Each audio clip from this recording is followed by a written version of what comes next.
Bonjour, hello, welcome back, or just welcome if it's your first time here.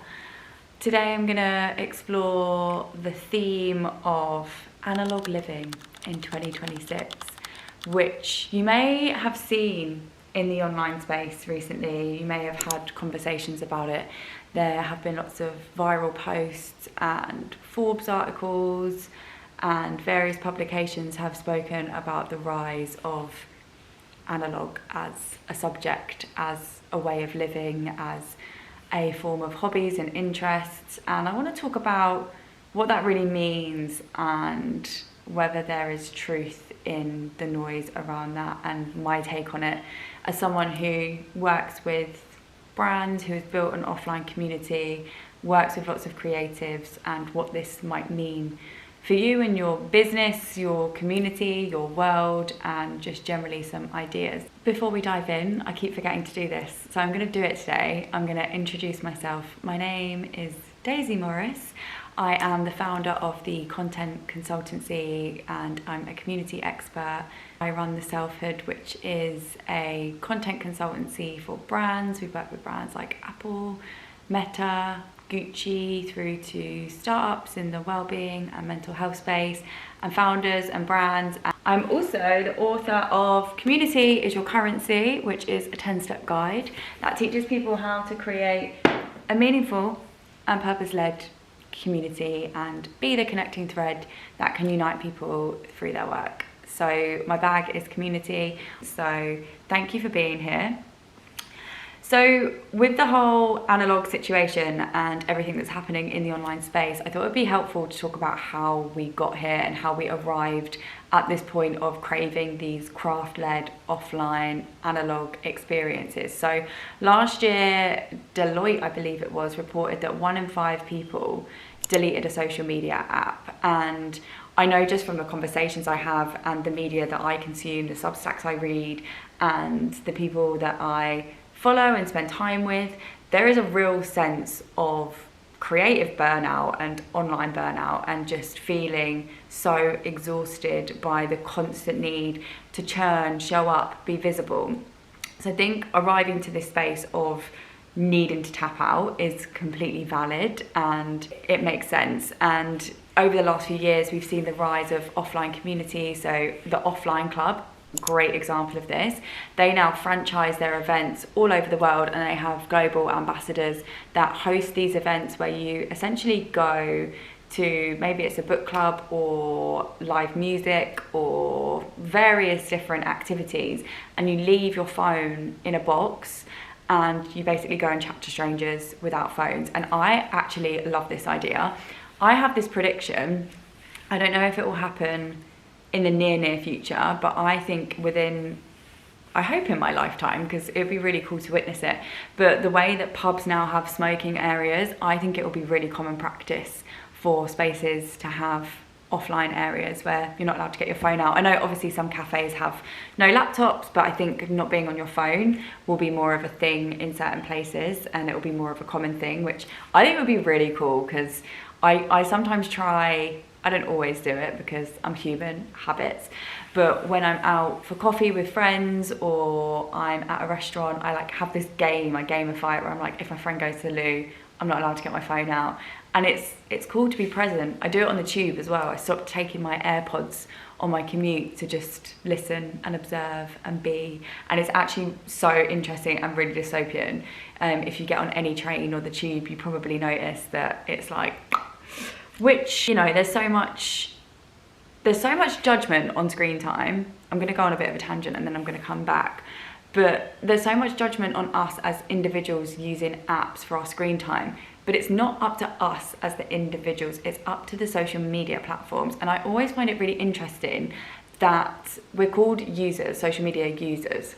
And the only other industries really, apart from apps and social media apps, where people are called users are addicts. So again, even the language that we use to describe how we engage with these apps puts the blame on us.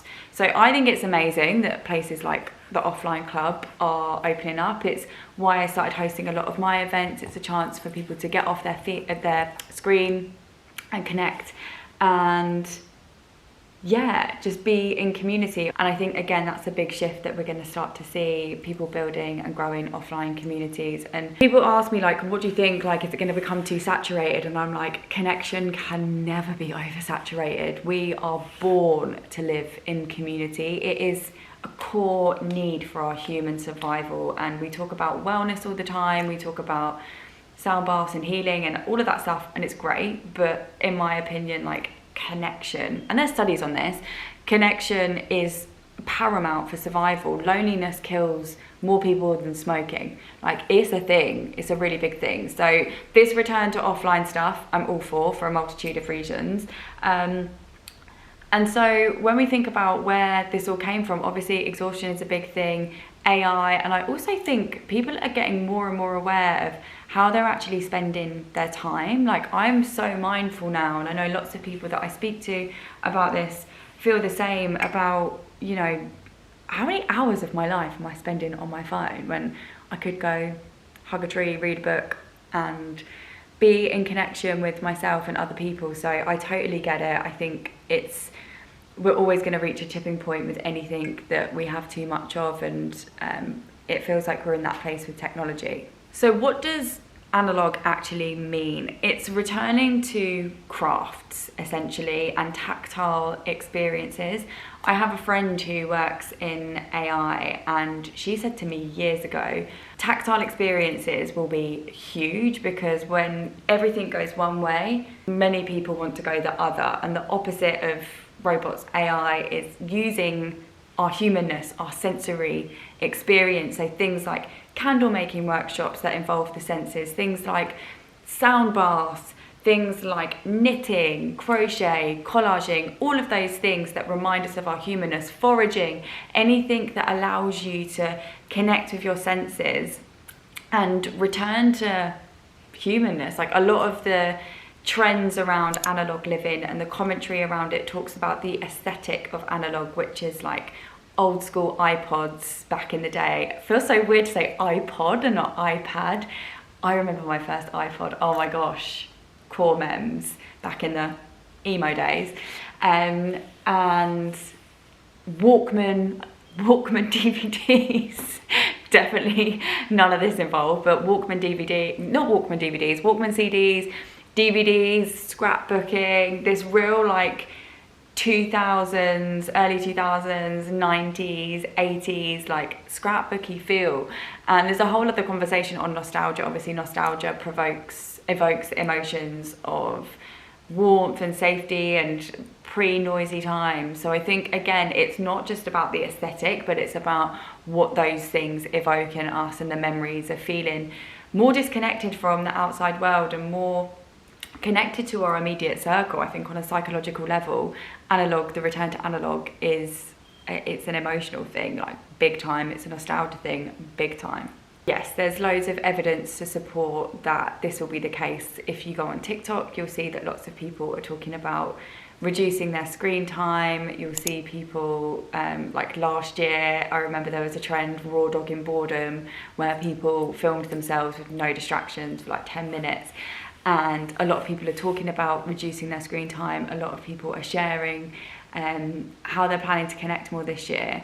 And I am all for it. I just want to caveat and say, I think it's amazing. I have a movement I started called Check Yourself Before Your Notifications, which is all about checking in with how you feel before you jump to your phone, before you increase your screen time. Like, I'm not saying it's a bad thing, but I do think we also need to be aware of the reality of it. A lot of the commentary I've seen on this has been quite opposing views. Some cultural strategists have said this is just another way for people to showcase their hobbies, to curate their identities, but to appear more connected as a way to essentially still show up on social media and curate a sense of self, which I kind of agree in some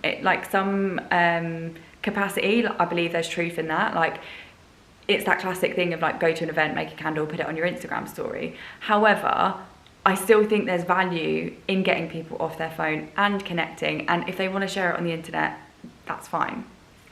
What I do think is quite interesting is how this impacts like the wider zeitgeist and influences how we engage with social media and how we engage with analogue living as a form of identity. So it was quite a while ago, I think it was maybe like September last year, I'll dig it out, but Vogue wrote an article on how DIY creators are becoming the new fashion influencers, and they spoke about how people who do scrapbooking, zine making, etc. are becoming new influencers. So it does beg the question around, are we doing this because we want to, or are we doing this because it is now fashionable?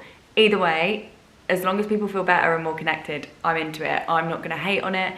I'm not here to say that it's a bad thing, but I do think it's interesting that it's become trendy and now people are into it, and it's become a trend in itself. But again, everything in moderation. I think it's unrealistic to assume that everyone will ditch social media this year and not be online at all. So many people, I mentioned this in a previous video, but like so many people's livelihood and so many people's jobs rely on technology and social media. So the idea that we're all just going to dip out, I don't think that's very realistic. However, I do think that people showing more interest in offline worlds, and also like if you are a creator or if you're a brand or if you're someone who builds community or is interested in this stuff, I actually just think it presents some really amazing opportunities, which I'm going to talk about shortly. But essentially my take is, I don't think this is the exodus from social media that we have been led to believe.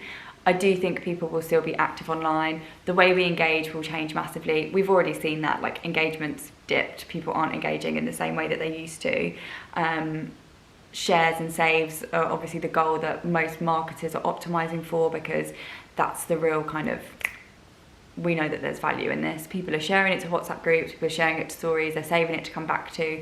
It's not, engagement isn't the same as it was in COVID when everyone was on their phones. Like, and we need to get realistic about what we're measuring and what we're optimizing for. Again, a whole other conversation. But I think it's all about moderation, and I do think this year, with the rise of things like the brick phones, apps like Opal, which I think are amazing. My partner has it, and it's great. I personally have a content phone. So I have a phone that has all of the social media apps on, that only works when connected to Wi-Fi. And then I have my work phone, which, I have my content phone, and then I have my personal phone, which doesn't have any apps on. So at the weekends, or if I'm out and about, or like seeing my nan or my mum, like I don't take my content phone, and it only works on Wi-Fi, as I said. So I think we'll maybe see more people put measures in place. Fully respect and understand, by the way, that it is a privilege to have two phones. I totally get that.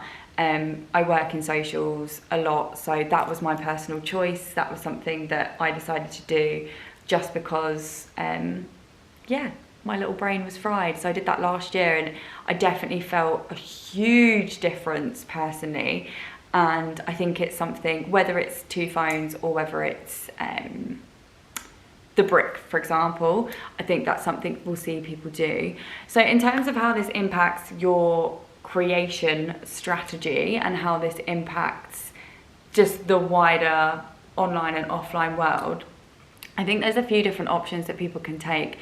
The first one is to introduce these kind of events and create formats that allow people to be in connection with self and each other and involve sensory formats.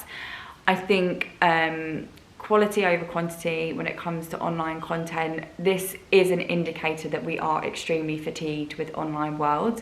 So my advice has been, for the last couple of years, it's better to create really great content once a week or a couple times a month, like whatever feels good for you. If you're doing Substack, if you're doing YouTube, if you're doing Instagram, like obviously every platform is different, but I think the myth around volume for visibility is dead on its arse.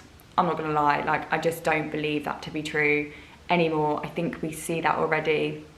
I've worked with and consulted with brands and creators who create a couple of bits of content every month, but they're excellent, really well thought through pieces of storytelling. And that's what people want now. I think you have to ask yourself, what do I want to be remembered for? What do I want to be known for? Is this creation And is this piece of work that I'm putting out into the rest of the world purely to be seen? Or is this because I want to build longevity and a message that stands the test of time? And I think we'll really see that take place this year. I've spoken a lot about AI content in these videos already. Some of the videos and images that are coming out of AI platforms are terrifying. So I think, again, the trust element and the humanness, which I've spoken about before, will be so paramount, because people are going to be more skeptical of AI. It's a horrible thing to not be able to trust your own mind. It's really scary to be on the internet and not know what's real and what's fake. I keep saying to my friends, like, that is really dangerous for potential mental health implications and what that can do to people. So all that to say, the humanness of what you create and these tactile experiences really are, they feel like an AI rebellion, which is why I'm here for it. And also, outside of creating experiences, and I'm really mindful with everything that I share here, not everyone wants to create experiences. Not everyone wants to do offline events. Not everyone has the capacity for that, and I totally get it. And truthfully, for some people, like, it's not doable. Like, they don't have the capacity for it, and that's totally fine. But one thing I would encourage everyone to do is to participate in them and build community. You can be just as much of a community builder by being in other people's communities and going to other events. I know loads of people who come to my events and go to loads of other events who are so well known, who get referrals, who get loads of work, who are invited to parties and have great social lives and great friends around them, not because they're hosting events, but because they're a really valuable participant in other people's communities, and they show up and they bring the energy and they bring the vibe. So as well as creating community, just being in community is also enough. So I take it out to some events, remind yourself of the humanness and the sensory experiences, but all in all, I think, yes, there is a shift towards more analogue living. Do I think we're going to go completely offline this year?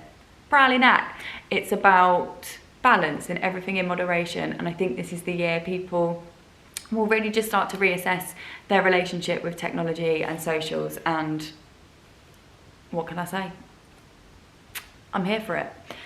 Thanks so much for tuning in. I'm enjoying this journey so much. It's so fun. I love creating in this way so much. I always feel like this is only my third video, but whenever I stop recording, I'm like, yeah, I love it. I always just feel really full, and I just really love sharing ideas and being able to talk about things that I like talking about. It's fun to talk about your passions, right? But yeah, thanks for tuning in. Let me know what you think, any questions, any thoughts, any ideas, and see you next time.